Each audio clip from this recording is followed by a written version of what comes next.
Durante siglos, el alma humana ha cargado con la culpa. Culpa de desear, de pensar, de dudar, de fallar. Culpa por no ajustarse al molde, por ser humano. Y durante esos mismos siglos, alguien ha estado allí para ofrecer alivio. No gratis, por supuesto. A cambio de algo. A veces una moneda, a veces una oración, a veces una confesión humillante, a veces sumisión absoluta. El perdón se volvió una moneda de cambio.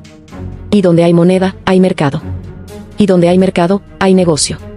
Así nació uno de los sistemas más rentables de la historia, el negocio del perdón.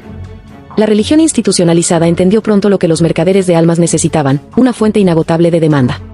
Y no hay mejor producto que uno que todos necesitan, pero que nadie puede verificar. ¿Estás perdonado? ¿Cómo lo sabes? ¿Te lo dijeron? ¿Lo sentiste? ¿Lo soñaste? No hay comprobante. No hay garantía. Pero hay miedo. Y el miedo es la maquinaria perfecta para que el negocio no se detenga. En la Edad Media, los templos comenzaron a vender indulgencias. Literalmente, vendían certificados de perdón. El fiel pagaba una suma, y a cambio, un documento lo declaraba libre de culpa. ¿Asesinaste? ¿Adulteraste? ¿Robaste? No importa. Hay tarifa. Hay perdón. Todo es negociable. Hasta el alma. Los papas acumulaban riquezas, los obispos vivían como príncipes, y los pobres, esos se endeudaban por la esperanza de no arder en el infierno. La salvación tenía precio, y lo fijaba la Iglesia. Martín Lutero no soportó más y clavó sus tesis en la puerta de Wittenberg, denunciando esta corrupción. Pero aunque cambió la historia, el negocio no murió. Se reinventó. En lugar de indulgencias escritas, se ofrecieron rituales, membresías, semillas de fe, pactos económicos. En los grandes templos modernos, el perdón ya no se vende en pergamino, sino en transmisiones en vivo, en aplicaciones móviles, en botones de donar ahora. El lenguaje cambió, pero el sistema sigue intacto. Hoy, las iglesias más grandes del mundo tienen cuentas bancarias con millones. Sus líderes viajan en jets privados, visten trajes de diseñador, viven en mansiones. Y al mismo tiempo, predican humildad. Invitan a la gente a dar hasta que duela, a demostrar su fe con la cartera, a ofrendar para ser bendecidos. El perdón es parte del paquete. Das, te perdonan, obedeces, te salvan, te rebelas, te condenan. Dios es amor, repiten. Pero es un amor condicionado. Un amor con tarifa mínima. Lo más perverso es que este sistema no solo lucra con el dinero, sino con la vulnerabilidad. El perdón no se busca cuando todo va bien. Se busca en la caída, en el dolor, en la culpa. Y es ahí donde el sistema se activa. Una mujer que abortó, un joven que se descubrió homosexual, un padre que robó para alimentar a sus hijos.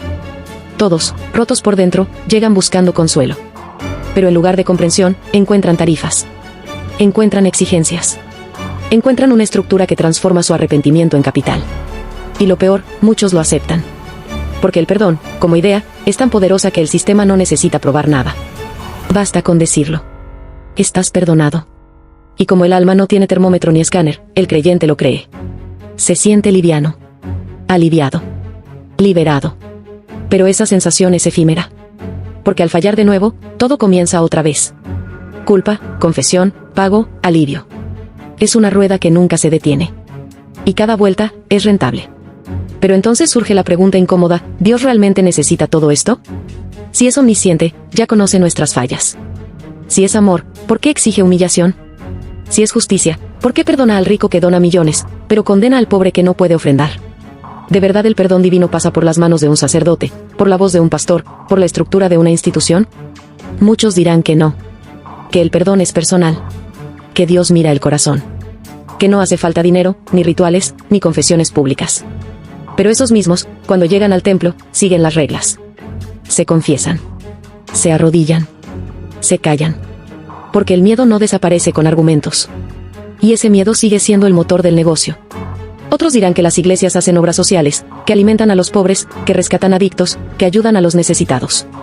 Y es cierto, muchas lo hacen. Pero la pregunta no es si ayudan. Es si el perdón, como concepto espiritual, debería estar ligado a una estructura económica. Porque una cosa es la caridad, y otra el chantaje emocional. Hay iglesias donde el pastor sabe cuánto gana cada miembro. Donde el diezmo es obligatorio y se supervisa.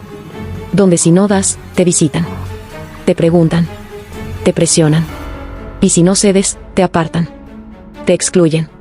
Te etiquetan como rebelde, como mezquino, como enemigo del reino. El amor cristiano, dicen, es incondicional. Pero el perdón, ese viene con condiciones. Y lo más triste, muchos pastores creen sinceramente que están haciendo lo correcto. Que su iglesia es la única verdadera. que su interpretación es la única válida, que quien no sigue sus reglas, se pierde, se condena.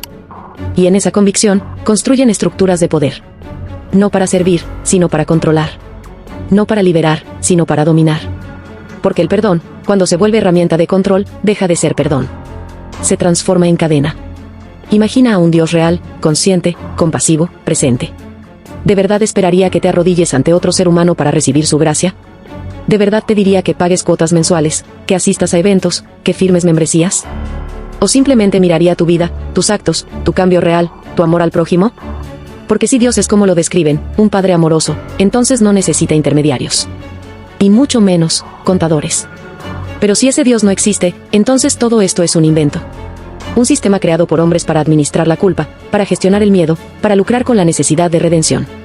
En ese caso, el perdón no es un regalo divino. Es una mercancía. El verdadero perdón no necesita aplausos. No exige cuotas. No se compra. Es un proceso interno, doloroso, honesto. Requiere reconocer el daño, asumir las consecuencias, cambiar desde adentro. No se consigue con rezos repetidos, ni con sobres en el altar, ni con discursos emotivos. Se consigue con responsabilidad, con transformación, con autenticidad. Pero eso no se puede vender. No genera ingresos. No llena estadios. Y por eso, no interesa al sistema. Entonces nos queda elegir. ¿Queremos consuelo o transformación?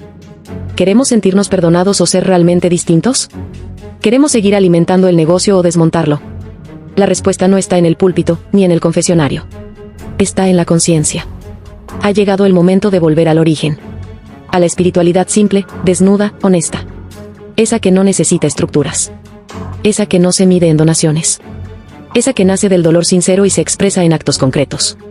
Ha llegado el momento de declarar la bancarrota del sistema espiritual que lucra con nuestras heridas. Porque mientras el perdón siga siendo negocio, nunca será redención. Y si aún dudas, hazte esta pregunta: ¿qué es más probable? ¿Que Dios, creador del universo, te pida 10% de tu sueldo para perdonarte, o que alguien esté usando su nombre para lucrar? Porque si el perdón es verdadero, no debería costarte un centavo. Solo tu verdad, tu cambio, tu coraje.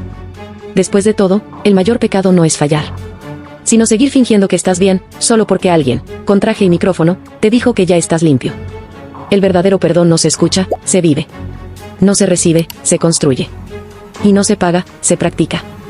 Porque mientras el negocio siga, el perdón será solo eso, un producto envuelto en espiritualidad. Y tú, sin saberlo, podrías estar pagando por algo que nunca necesitaste comprar.